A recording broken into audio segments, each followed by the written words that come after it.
మీగడంతా తీసినాం కదా బెట్ట పెరుగులది అదంతా వెన్న తీసిన ఆ మజ్జిగలో బియ్యం వేసిన నానబెట్టిన ఏంటిది వెన్న ఇంత వెళ్ళింది వారందే ఇది అలా ఒక గ్లాస్ బియ్యం ఎన్ని మెంతులు వేసిన ఉంటే పక్కన అటుకులు నానబెట్టుకొని అప్పటికప్పుడు రుబ్బేసుకోవాలి. లేకపోతే ఇట్లా కూడా వేసుకోవచ్చు. పుల్లట్లు బాగుంటాయి. మజ్జిగ వేస్ట్ చేయొద్దని ఈ మజ్జిగలో పుల్లట్లకు బాగుంటుంది. ఈ మజ్జిగ మంచిగా టేస్టా ఎప్పుడన్నా చేసుకోవడానికి.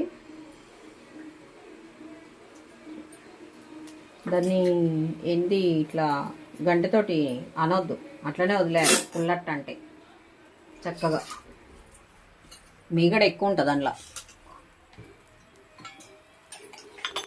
క్యారెట్ ఉంటే క్యారెట్ తురిమేసుకోవాలి పైన. పుల్లట్లకి వేస్తారు కదా బయట అమ్మేటోళ్ళు,